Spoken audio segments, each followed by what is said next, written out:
Chief guest address. May I kindly request everyone to be settled. We have a special address by our chief guest, Skill India Unleashed, bridging tomorrow's digital skills with policy imperatives. And we are very, very honored to welcome our chief guest to share insights on how India is unleashing its skill potential in AI-first era. May I please request all our speakers, may I please request everyone to be settled? All right, ladies and gentlemen, it's time to welcome our chief guest. May I please request everybody to please help me welcome by joining our hands together, Sampath Kumarji, Principal Secretary, Government of Meghalaya.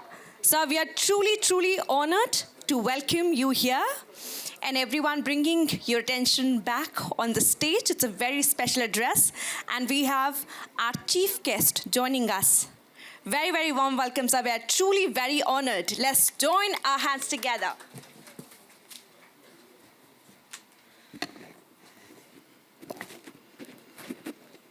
Thank you. You made me the chief guest. Thank you. So actually, thank you for the Times Group and those who are participating. In fact, thank you, Shobhaji, for inviting me here. So I was listening to the panel discussion, how important it is to really build a future-ready workforce.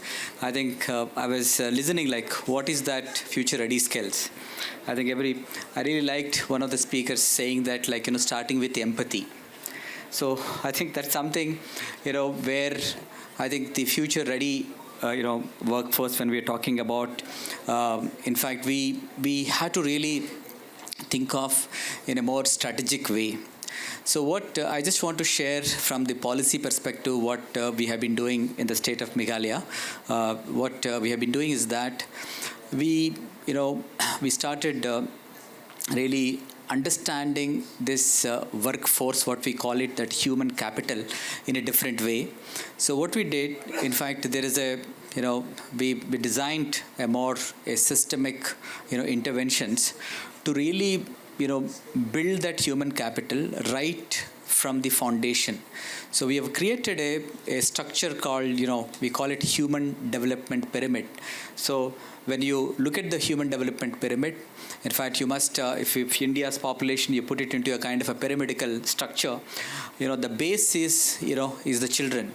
So how do you really investing on children? So in fact, there is again, the science of early childhood development, which is a very recent subject. There are a lot of advances have been made where it shows that, if you really invest during that period, you get a massive return on investment. For every, rupee that you spent or every dollar you spent, you can actually get return, up to 17 times the return. So that the basically the logic here is that, in fact, there is the kind of the amount of effort that what we take in terms of skilling people at later stage is so high compared to the investment that what you make or the efforts that you make during the early years. So strategically, in fact, this is what I think the state is doing, and in fact India should do, is that how are we investing during that period? Because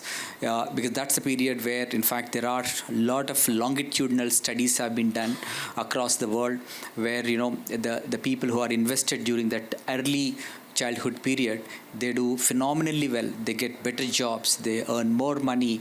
They're less likely to get, into problems like substance use or any other issues. So it's a very holistic perspective that, that we need to really take. So that's one thing. So as I said, in the human development pyramid, we are investing in that, special, especially during that period. So what we are doing is that, how do you, build the systems to really translate this vision? So we have this childhood, early childhood centers are there. We call it Anganwadi centers in the country. So how we are trying to actually, transform Anganwadi centers as early childhood development centers. They're, putting more workforce. As I said, one Anganwadi worker in India, each Anganwadi worker takes care of about 50 children. It's very difficult to provide a high quality early childhood care and education. So what we are doing actually, we on one hand we have this problem, on the other hand a lot of young people are there in the communities now. Every village, every community, you will find graduates are there. So what we are doing, we are actually taking them on an apprenticeship, for a year-long apprenticeship, and using them in the Anganwadi centers, and putting them through a coursework so that they also get the NCVT certification by end of the 1 year. But by end of the 1 year, they are contributing to the local institution. At the same time, they also get skilled, and they also can enter into the care economy. So such kind of models are very, very important in terms of actually how we are really wanted to see the future of India. The second important window of opportunity is the adolescence period. So while early childhood period, we define in India 0 to 8 years, and from basically 9 to 19 years is, we call it actually, we are actually defined it as an adolescence period. During this period, again, it's a second critical window of opportunity. In fact, as per Harvard Center on Developing Child, there are two critical windows of opportunity to really unleash the full potential of a children.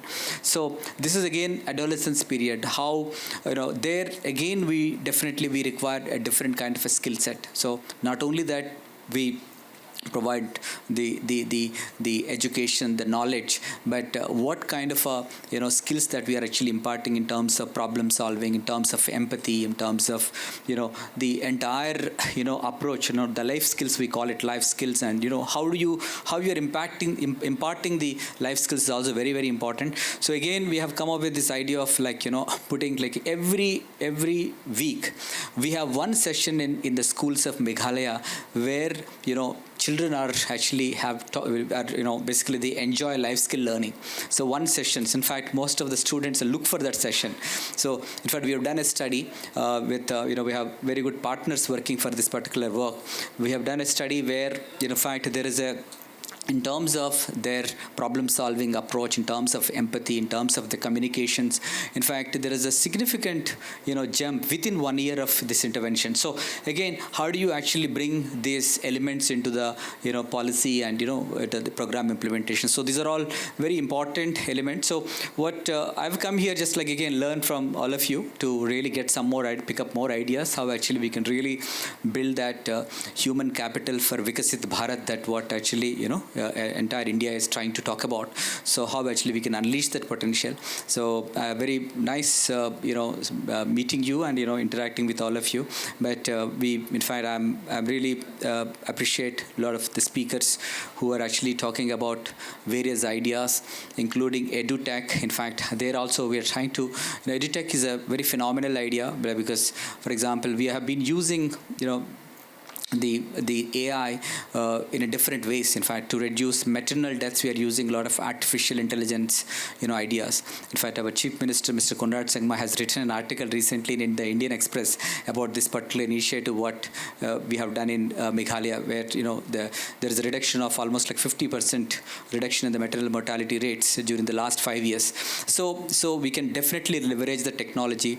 AI is a beautiful technology for mental health. In fact, there is a platform called Visa, with whom actually we have been working with, where you can actually provide that the support for a lot of adolescent boys and girls, because this is again, there's a lot of stigma is associated with. Maybe AI can actually break the stigma. So a lot of these ideas are coming up. I think this is, as somebody said, speaker, I was listening to one of the speakers said, what is needed is, I think, the collective collaborative effort that is required, both state and the developmental partners coming together, including the private sector. There is I think all of them coming together, and they can definitely create a good, I would say, roadmap for India. Thank you very much. Yeah, thank you.